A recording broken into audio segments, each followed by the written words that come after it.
మా ద్వారా నిర్వహిస్తున్నటువంటి యూట్యూబ్ ఛానల్ని చాలా ప్రేమతో హిందీ ప్రచారకులు, హిందీ పండిట్స్, హిందీ ప్రేమికులు చూస్తున్నారు. వారందరికీ నమస్కారములు. నా విద్యార్థులు కూడా చాలామంది చూస్తున్నారు, వాళ్ళకి ధన్యవాదాలు. అలాగే ఇతర విద్యార్థులు కూడా చూస్తున్నారు, వాళ్ళందరికీ శుభ ఆశీస్సులు. వీటిని మీరు సబ్స్క్రైబ్ చేసుకుని మీకు తెలిసిన వారు మరికొంతమంది సబ్స్క్రైబ్ చేస్తే ఇంకా కొంతమంది క్లాసులు వినడానికి అవకాశం లభిస్తుంది. ఇప్పుడు సామాన్య వర్తమాన కాలం గురించి తెలుసుకుందాం. సామాన్య వర్తమాన కాలం అంటేనే ఇంకా దాంట్లో కొన్ని ఉన్నాయని అర్థం. వాటి గురించి తర్వాత నేను వివరిస్తాను. సామాన్య వర్తమాన కాలం అంటే సహజంగా జరుగుతూ ఉన్నటువంటి విషయాన్ని తెలియజేస్తుంది. సహజంగా జరిగేది ఏమిటంటే రోజువారీ జరిగే కార్యక్రమాలు, నిత్యము జరిగేటటువంటి అంటే అలవాటు ప్రకారం జరిగేటటువంటివి, నికట భవిష్యత్తులో అంటే ఇంకా కొద్ది సమయంలో చేయబోయేటటువంటి విషయాన్ని కూడా సామాన్య వర్తమాన కాలంలో చెప్తాం. ఈ కాలంలో పని జరుగుతున్నట్టు చెప్పం, పని ప్రారంభం కాదు, సహజంగా జరుగుతుంది. కాబట్టి సామాన్య వర్తమాన కాలంలో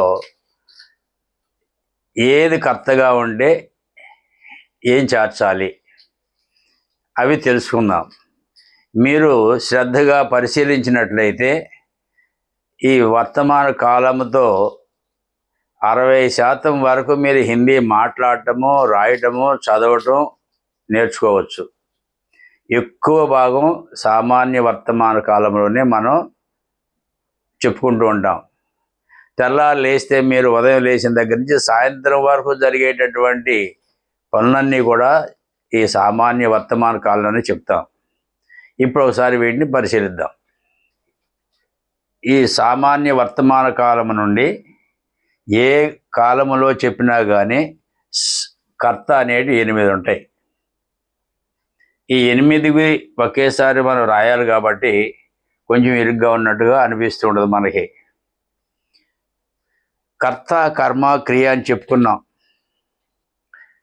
ఈ సర్వనామాలు ఏవైతే ఉన్నాయో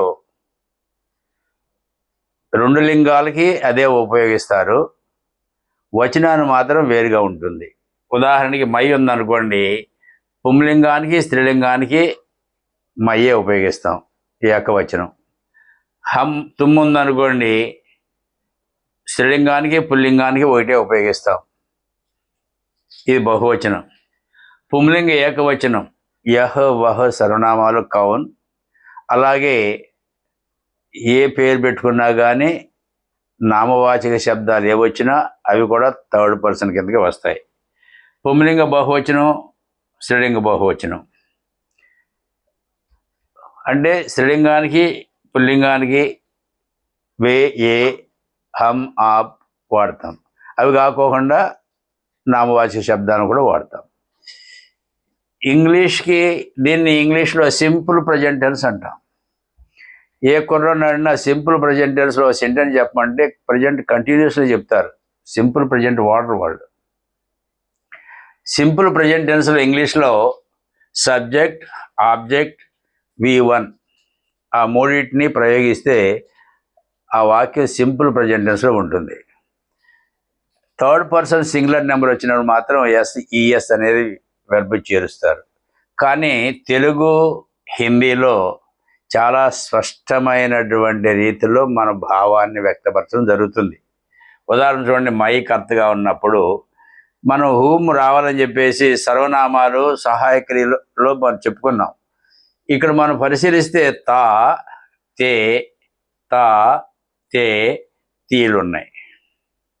అంటే తా అంటే పుంలింగ ఏకవచనం, తే అంటే పుంలింగ బహువచనం, తీ అంటే స్త్రీలింగ ఏకవచన బహువచనాలు రెండింటికి అవే వస్తాయి. కానీ మనం సహాయక్రియలు అనేవి సర్వనామానికి అనుగుణంగా రావాలి కాబట్టి మై వచ్చినప్పుడు స్త్రీలింగమైన పుల్లింగమైన హూమే వస్తుంది. తా హూమ్ అని చెప్తాం. పిల్లలకి అర్థం కావడానికి మై పుంలింగము కర్తగానున్న తాహూం చేర్చవలెను, మై స్త్రీలింగము కర్తగానున్న తీహూం చేర్చవలెను. స్త్రీలింగం అయింది, తాళ్ళ తీగా మారింది. అది వివరంగా పిల్లలకి చెప్పడానికి ఇలా చెప్తాం. తుమ్ పుంలింగము కర్తగానున్న, తుమ్ అనేది బహువచనం కాబట్టి తే వచ్చింది, తుమ్ అంటే హో రావాలి కాబట్టి తేహో. అలాగే స్త్రీలింగం అయినప్పుడు తేళ్ళ తీగ మారుతుంది, తీహో. పుంలింగ ఏకవచనం తా, ఇక్కడ కూడా పుంలింగ ఏకవచనం. ఇది ఉత్తమ పురుష, ఇది అన్య పురుష. ఉత్తమ పురుషులో మై తప్ప ఏది రాదు. అన్య పురుషులో వచ్చేసరికి యహోవా వస్తుంది, కౌన్ వస్తుంది, ఆ తర్వాత ఏదైనా పేరు కూడా వస్తుంది. అలాగే తాహై ఏకవచనం, స్త్రీలింగ ఏకవచనం అయితే తీహై. హై అనేది ఏకవచనం కామన్. పుంలింగ బహువచనం ఏ వే హం ఆప్. అలాగే కౌన్ తే వస్తుంది, తేలో తీగ మారింది, హై వచ్చింది, హై పక్కన డాటు. స్త్రీలింగమైన పుంలింగమైన బహువచనం కాబట్టి. ఇప్పుడు కర్త కర్మ క్రియలు చెప్పేసి దీని ఉదాహరణ రాశాను చూడండి. మై అనేది కర్తగా ఉన్నప్పుడు తాహుం రావాలని చెప్పాను. కా అనే ధాతువుని తీసుకున్నాను నేను, ఒక ధాతువుని. ధాతువు అంటే మూల రూపం అని చెప్పాను, ఈట్. క్రియాపదానికి మూల రూపం కాబట్టి చెప్పుకున్నాం మనం. క్రియాక మూల రూపం ధాతువు అంటారని చెప్పేసి మనం చెప్పుకోవడం జరిగింది. ఆ కా అనేటటువంటిది ఏదైతే ఉందో దానికి ఏది కర్తగా ఉంటే ఎలా మారుతుందో ఇక్కడ మనం రాసుకున్నాం కాబట్టి దీనికి అనుగుణంగా చేరిస్తే తెలుగులో ఎలా ఉంటుంది. మై ఖా అనేటటువంటి ధాతువుకి తాహూం చేసాం. అంటే మై వచ్చింది కాబట్టి హూం రావాలి, ఏకవచనం కాబట్టి తా వచ్చింది, తాహూం. అంటే నేను తినుచున్నాను, ఇది గ్రాంధికం. నేను తింటున్నాను, నేను తింటాను అని కూడా చెప్పొచ్చు. అవి మనం వాడుక భాషలో చెప్పుకునేటువంటి పదాలు అవి. తినుచు, తినుచు ఉన్నాను. చూడండి, తెలుగులో కూడా తిను అనేది మూల ధాతువు, చు ఉన్నాను, చు ఉన్నావు, చు ఉన్నది, చు ఉన్నాడు, చు ఉన్నారు. నియమం అనేది మన భారతదేశ భాషలో దేనికైనా ఒకటి నియమం ఉంటుంది. కాబట్టి మై స్త్రీలింగం అయినప్పుడు మై ఖాతీహం. తెలుగులో అర్థం మారదు. నేను తినుచున్నాను తెలుగు అన్నాను అనుకోండి, నేను ఎవరు తెలియదు. కానీ హిందీలో మాత్రం మై వచ్చింది అంటే తాహూం పుల్లింగం అని, తీహూం స్త్రీలింగం అని.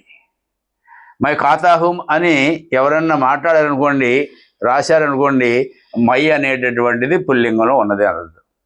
అదే ఒక స్త్రీ చెప్పాలనుకోండి, మై ఖాతీహం. అలాగే తుమ్, తుమ్ ఖాతే హో. తే అనేది బహువచనం కాబట్టి పుల్లింగం, తుమ్ ఖాతే హో. నీవు తినుచున్నావు, మీరు తినుచున్నారు, రెండు వస్తాయి. అలాగే స్త్రీలింగం అయితే తుమ్ ఖాతీ హో, అదే అర్థం ఉంటుంది. నీవు తినుచు ఉన్నావు, మీరు తినుచు ఉన్నారు. పుంలింగ ఏకవచనం వహ ఖాతా హై, అతడు తినుచున్నాడు. అదే వహ మళ్ళీ కింద రాశాను. వహ అంటే అది, అతడు, ఆమె. ఆమె తినుచున్నది స్త్రీలింగంలో. వహ అంటే అతడు, ఆమె, అది, ఆ. అతడు తినుచున్నాడు అన్నాం, మళ్ళీ అదే వహ ఆమె తినుచున్నది అన్నాం, అది తినుచున్నది అని కూడా చెప్పొచ్చు. అది అంటే ఎవరైనా అవ్వచ్చు, ఒక ప్రాణివాచకం. అలాగే వే పుంలింగ బహువచనం తే హై, వారు తినుచున్నారు, వే ఖాతీ హై, వారు తినుచున్నారు. అదే కౌన్ ఉపయోగించామనుకోండి, కౌన్ ఖాతే హై బహువచనం, ఎవరు తినుచున్నారు. కౌన్ ఖాతా హై, ఎవరు తినుచున్నారు, ఏకవచనం. కౌన్ ఖాతీ హై స్త్రీలింగం, కౌన్ ఖాతీ హై బహువచనం. అంటే ఇక్కడ కర్త ఉంది, క్రియ ఉంది, కర్మ లేదు.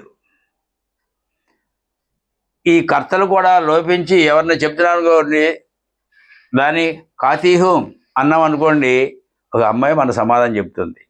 ఖాతాహూం అన్నాం అనుకోండి, ఒక అబ్బాయి సమాధానం చెప్తున్నాడు. కాబట్టి ఇప్పుడు దీంట్లో కర్మలు కూడా పెడదాం. కర్మ పెడితే ఎలా ఉంటుంది, దాన్ని ప్రశ్నిస్తే, ఎందుకంటే చాలా వాక్యాలు కొన్ని వందల వేల వాక్యాలు నిర్మించుకోవచ్చు మనం. అదేంటో చూద్దాం. ఈ వాక్యాల్లో మనం కర్మను కూడా పెట్టుకోవచ్చు. సామాన్య వర్తమాన కాలంలో ఒక నియమం ఏంటంటే, నహి అనేటటువంటిది నిషేధార్థం వచ్చినప్పుడు సహాయక్రియలైనటువంటి హూం, హో, హై, హైను ఉపయోగించకూడదు. ఎలాగంటే మై ఖాతాహుం అని ఉంది, దీని మధ్యలో నహి పెట్టాను. మై నహి ఖాతాహుం అనకూడదు, మై నహి ఖాతా, మై నహి ఖాతి. ఏదైనా సరే సబ్జెక్ట్ ఏదైనా సరే, పుల్లింగమైనా స్త్రీలింగమైనా ఏకవచనమైనా బహువచనమైనా నహి అనేది వచ్చింది అంటే ఈ హూం, హో, హై, హైను తీసేయాలి. ఇప్పుడు మై ఖాతాహుం అన్నాను, దీన్ని ప్రశ్న వేయచ్చు. దాన్ని ప్రశ్న వేస్తే వచ్చేటువంటి సమాధానం ఈ నామవాచకాలు ఏదో ఒక శబ్దాన్ని పెట్టుకోవచ్చు. ఇప్పుడు కౌన్ ఖాతా హై అని అందనుకోండి, ఈ మై తీసేసి కౌన్ పెట్టాము సబ్జెక్టులు ఇక్కడ అన్నింటిలోనూ. కౌన్ ఖాతా హై అన్నప్పుడు ఆ కౌన్ అనేటటువంటి పదాన్ని తీసేసి వీటిల్లో ఏదైనా పెట్టుకోవచ్చు. మై ఖాతాహం, ఎవరు తినుచున్నారు, నేను తినుచున్నాను, మీరు తినుచున్నారు, అతడు తినుచున్నాడు, ఆమె తినుచున్నది, వారు తినుచున్నారు, మేము తినుచున్నాము, తమరు ఇన్నైనా పెట్టుకోండి. కౌన్ అనేటటువంటి దాన్ని ప్రశ్నించేటప్పుడు ఈ సబ్జెక్ట్ రావు. దానికి జవాబుగా వీటిలో ఏదైనా పెట్టుకోవచ్చు. అలాగే క్యా అనేటటువంటిది ఈ రెండింటిని, అంటే ఉత్తమ పురుషులో ఉన్న మై అనేటటువంటి దాన్ని మినహాయించి అన్నిటికీ క్యాతో ప్రశ్నించవచ్చు. దీన్ని కూడా ప్రశ్నించవచ్చు. ఎలా ప్రశ్నించాలో దాని తర్వాత చెప్తాను. తుమ్ క్యా ఖాతే హో, ఈ రెండింటి మధ్యలో క్యా పెట్టాను. తుమ్ క్యా ఖాతే హో, మీరు ఏమి తినుచున్నారు, నీవు ఏమి తినుచున్నావు. దీనికి కొన్ని తినే పదార్థాలు ఏవైతే ఉన్నాయో అన్ని పదార్థాలతో జవాబు చెప్పుకోవచ్చు. ఫల్ ఖాతాహం, రోటీ ఖాతాహం చెప్పాను. తుమ్ అనేటటువంటిది, ఆప్ అనేటటువంటిది, ఆ రెండు సబ్జెక్టుతో క్యా అనే ప్రశ్న వేసినప్పుడు మై అనే దాంతో సమాధానం రావాలి. తుమ్ క్యా ఖాతే హో అన్నప్పుడు మై వస్తుంది, లేకపోతే హమ్తో వస్తుంది. మై ఫల్ ఖాతాహం, మై రోటీ ఖాతాహం. అదే స్త్రీలింగం అయితే మై ఫల్ ఖాతీ హుం, ఖానా ఖాతీ హుం, పూరీ ఖాతీ హుం, దోశ, ఏదైనా చెప్పుకోండి. మీరు తినగలిగినటువంటి పదార్థాలు ఏవైతే ఉన్నాయో కర్మరూపంలో మనం అవి చెప్పడానికి అవకాశం ఉంది. ఇప్పుడు కహా అంటే ఈ క్రియ కాకోకుండా ఇంకా ఏదైనా అకర్మ క్రియ పెట్టాను, ఖా బదులు ఆ, జా పెట్టాను. మై జాతాహం. క్వశ్చన్ ఏం చేస్తాడంటే ఇక్కడ జా ఉన్నప్పుడు తుమ్ కహా జాతే హో అంటాడు, కబ్ జాతే హో అంటాడు, క్యోం జాతే హో అంటాడు. దేంటైనా సరే కౌన్ జాతే హై, ఇలా ఎన్ని ప్రశ్నలైనా వేయచ్చు. మీరు కొన్ని వందల వేల ప్రశ్నలు వేస్తూ ఉండొచ్చు. మై ఫల్ ఖాతా హుం, తుమ్ ఫల్ ఖాతే హో, తుమ్ రోటీ ఖాతీ హో, వह फल खाता है, वह फल खाती है, वे फल खाते हैं. అంటే ఖా అనేటటువంటి దానికి సబ్జెక్ట్ మధ్యన ఉండేది ఇది ఆబ్జెక్ట్. అంటే కర్త, కర్మ, క్రియ. ఈ క్రియ అనేది ఖా అనేటటువంటి దీని ఫలితం పొందేయడం తుమ్, వహ్, ఏ, వే, మై, ఆప్, హమ్. ఆ ఫలితం ఏంటి? తినేటటువంటిది ఏంటి? తినబడేది ఫల్, రోటీ, ఇవి. ఇప్పుడు మనం ఈ కర్మ లేకోకుండానే చెప్పాం మై ఖాతాహం, కర్మ లేదు. ఫల్ ఖాతాహుం, కర్త లేదు. కానీ తాహుం అన్నాం కాబట్టి అక్కడ కర్త మై అనేది మనం గమనించాలి. క్యా ఖాతే హో అన్నారు, షార్ట్ ఆన్సర్ చెప్తారు ఫల్ ఖాతాహుం, ఖానా ఖాతాహుం. ఖాతాహుం, ఖాతీహుం అని అంతవరకే ప్రయోగం చేస్తే ఖాతాహుం అంటే మగవాడు సమాధి చెప్తున్నారు, ఖాతీహుం అంటే ఆడవాడు సమానం చెప్తుంది. అంటే కర్తను ఉపయోగించకపోయినా క్రియాపదంతో ఆ కర్త ఎవరో కూడా తెలుసుకోవచ్చు. హమ్, ఏ, వే, ఆప్ అనేది అన్నిటికీ తే హై, తీ హై వస్తాయి. వే కాతే హై, ఆప్ కాతే హై, హమ్ కాతే హై, వే కాతే హై, ఏ కాతే హై, ఏదైనా వస్తుంది. అలాగే స్త్రీలింగం కూడా అంతే. అక్కడ దీన్ని బట్టి అర్థం మారుతుంది. వారు తింటున్నారు, వీరు తింటున్నారు, తమరు తింటున్నారు, మేము తింటున్నాం. ఈ విధంగా వీటిలో మనం ప్రశ్నవాచక శబ్దాన్ని కొన్ని నేర్చుకోవడం. దీన్ని బట్టి క్యూ జాతే హో అంటాడు, ఎందుకు వెళుతున్నావు. సామాన్య వర్తమాన కాలం అంటే కాలము. ఖాతాహుం అంటే నేను తింటున్నాను అంటాం. తినటం ప్రారంభించవు. రోజు మై రోజు ఖానా ఖాతాహుం, బచ్చా స్కూల్ జాతా హై. సామాన్య వర్తమాన కాలం తర్వాత వచ్చేటటువంటిది తాత్కాలిక వర్తమాన కాలం. దాని గురించి చెప్పుకుందాం. వీటికి సంబంధించినటువంటి నామవాచక శబ్దాలు, విశేషణ శబ్దాలు, సర్వనామ శబ్దాలు, క్రియా శబ్దాలు రోజు వాక్య నిర్మాణానికి అవసరం కాబట్టి ఒక 5-6 పదాలకి వాటి అర్థాలతో సహా షార్ట్ వీడియో చేసి మీకు అందించడం జరుగుతుంది.